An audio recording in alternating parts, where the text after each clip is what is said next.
Hey, what's up, everybody? Welcome back. This is the Mic Drop Show, and I'm Mike Morawski. I have spent decades in the real estate trenches, buying, operating, syndicating deals. I've raised millions of dollars, controlled thousands of units, and learned what works through wins and mistakes most investors never face. Hey, welcome to the show this morning. If this is your first time, boy, would you like us, love us, subscribe? We're here every Wednesday morning bringing you straight up content. Hey, you want straight answers, not just recycled theory, then you're in the right place.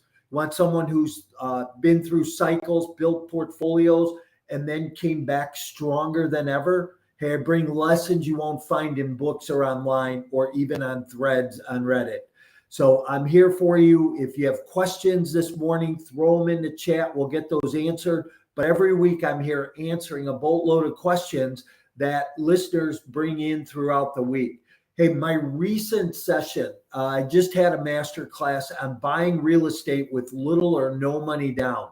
It was a master class that I really wanted to help people kick the year off for 2026, have some new tools in their toolbox and ways to buy real estate that don't get talked about a lot. You know, in the past, I've taught all kinds of methods about multifamily investing and syndicating and raising capital, how to do all of this with confidence and the ability to grow.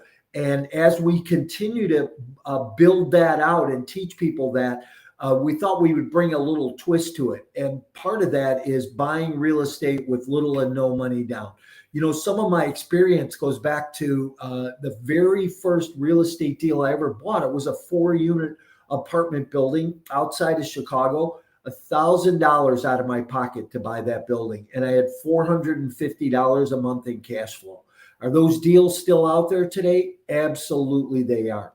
You know, I bought everything from single family properties to 4-unit, 40-unit, 60-unit, and up all the way up to 400-unit apartment complexes with little and no money down. And, you know, one of the biggest questions that I get from people is, why would a seller do that?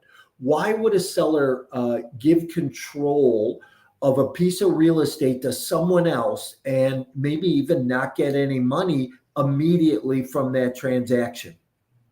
Well, because they are what we call a don't wanter.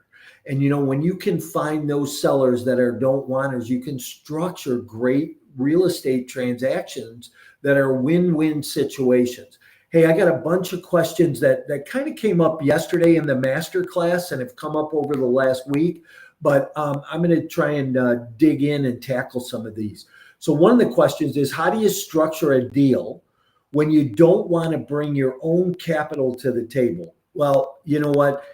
I'm a syndicator. I raise private equity. We bring other investors into deals. You know, syndication is just another word for saying, hey, we bring a group of people together to share in the profits. Some bring their financial resources, some bring their expertise, but the combination of all those people together help close a real estate transaction, whether it's, you know, a single family property or it's a multi-unit property. So, you know, there's different ways of doing that. There's different structures. And, you know, these, I use a tool called a master lease. It's one thing that I teach that really encompasses land contracts, owner financing, rent to own, subject to, wrap mortgages, everything that you can think that's in creative terms is wrapped into this one document. And this document gives you complete control of that piece of real estate. And it gives you the ability to maybe not even bring capital or very little capital to the table to get a deal closed. Now, do you need money? Yeah, in some cases you might need a little bit of money, but not, you know, not what you would need if you were traditionally financing a property. So I want to help you to get this tool for your toolbox. You know, I did this master class yesterday, but I have a 6-week program coming up starting in January where I'm going to go through over 6 weeks, everything from how to find the best deals out there, how to talk to sellers, approach sellers, what scripts and dialogues to use, how to structure creative deals, how to buy a deal with little or no money down, what type of paperwork, contracts, offers do you use on those, acquisitions, how to run them, manage them, and then, what that structure and strategy looks like. And so I'm going to go over that over a 6-week period. And if you're somebody who says, hey, you know what, I want to start 2026 off a little bit different than 2025 was. I want to get into real estate. I don't have money. I don't have credit. I don't have experience, or I do have all of that, but I want another tool in my toolbox. This 6-week masterclass is going to be for you. So I'm going to invite you to join. Why don't you send me a DM and we'll get you the registration information on that. And, we have a bunch of people that have registered for it already. So, if it is something that you think that you want to take advantage of, let us know here quickly. What signals, I like this question, what signals tell you a seller is open to creative terms instead of traditional sales? I don't know that there's any one signal. I don't know that there's any one thing that the seller says or does that indicates that. But what you have to do is you have to ask. And, it's all in the ask. You never know unless you ask. It's like in sales, they teach you that unless you ask for the sale, you're not going to get it. And so it's like closing the deal. So, I think you ask a series of questions along the way that ultimately lead the seller to the answer that you're trying to gain, which is, hey, would you participate in a creative financing deal? Would you participate in the sale of this property? And there is a series of questions. One of the things I give away is my scripts. The scripts that we use when we are talking to sellers about what questions to ask. But it's not just about the questions we ask.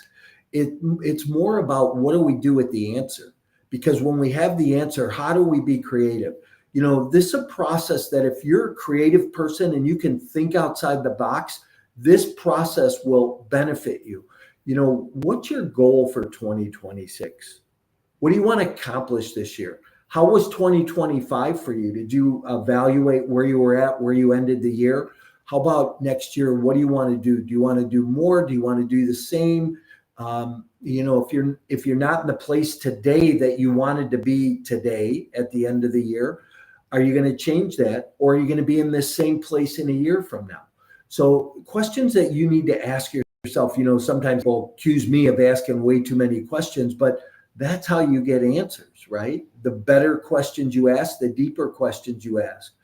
The signals that the seller gives you really come down to this. They come down to the fact that the seller doesn't want to own real estate anymore. He's what we call a don't wanter, somebody who just wants to get rid of a piece of real estate. I'll give you an example. Several years ago, we had a seller who owned a 400-unit apartment complex, 450 units.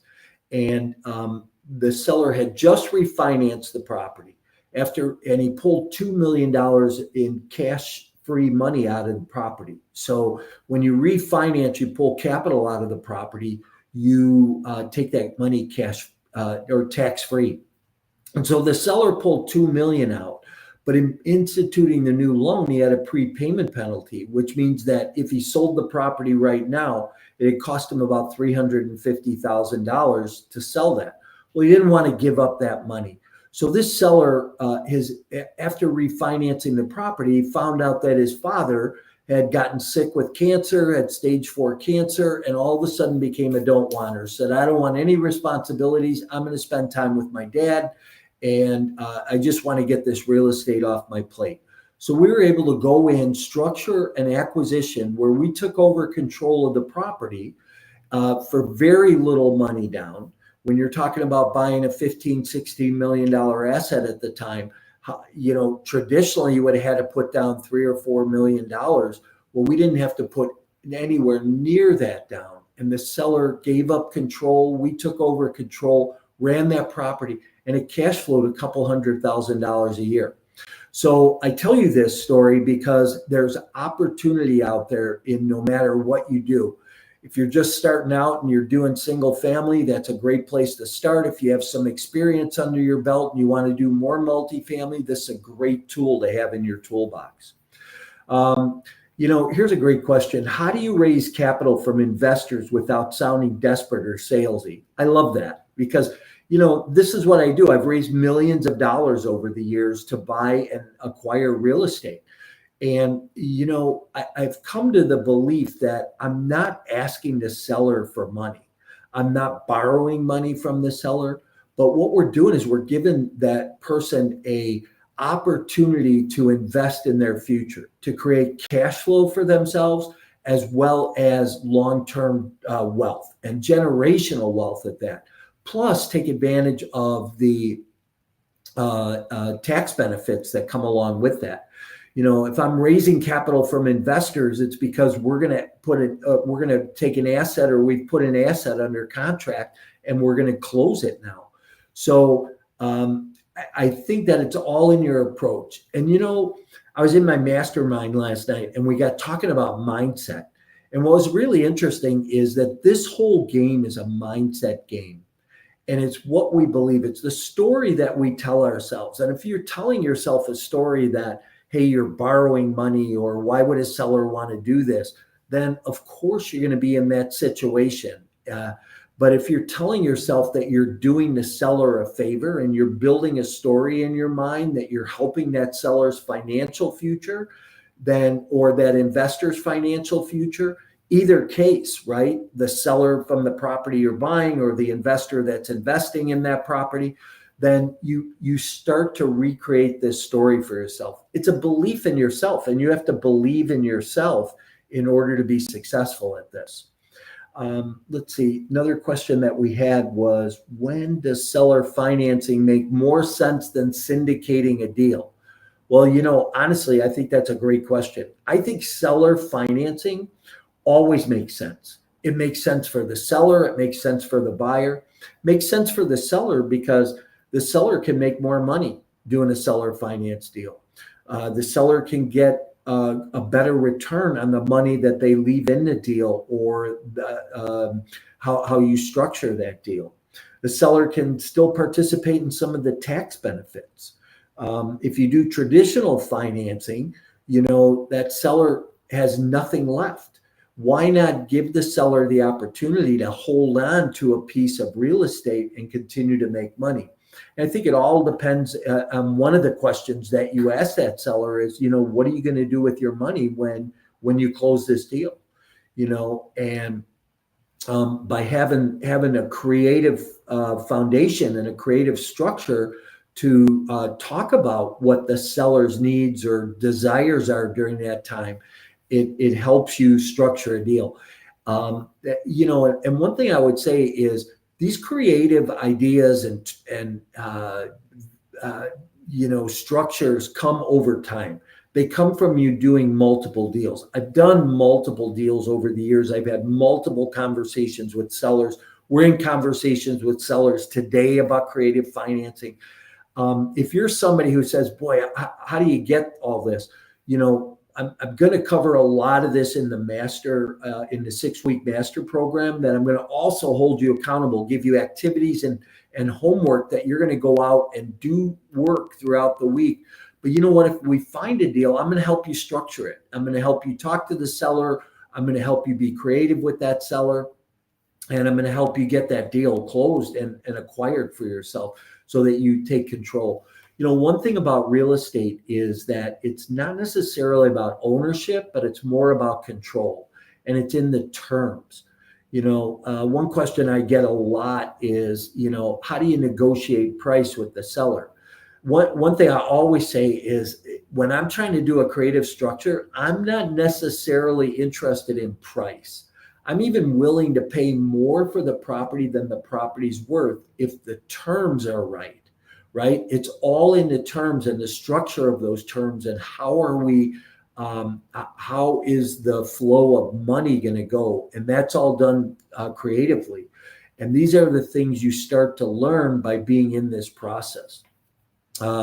Let's see, what's the best way to approach an owner who rejects creative terms on the first call? Well, you know, if a seller rejects and they're not open-minded, I want to try and dig in and find out why they're not open-minded. So one of the questions I'll go back and ask is, hey, do you understand the benefits? I really want to know. A lot of times the seller just goes, no, no, no, no, no, but maybe they really don't understand the benefits for them, because in creating deal structures that are creative financing, the benefits for the seller and the buyer are huge. So there's a number of reasons why sellers would want to participate in creative financing. And once you help educate them and let them know what those opportunities are, that they make more money, that they can get an interest payment, that they can get a monthly payment and have cash flow, that they can continue to build some wealth, some long-term wealth, that they get some tax benefits. I bought a deal one time from a seller who was like, no, I don't want to do creative financing. Well, this particular seller got transferred to Vietnam, and they needed to be out of their house. We had their house market. We were to sell the home, and it wasn't selling. And a lot of it was price, right? So homes don't sell because they're overpriced. It is the simple law or math about that.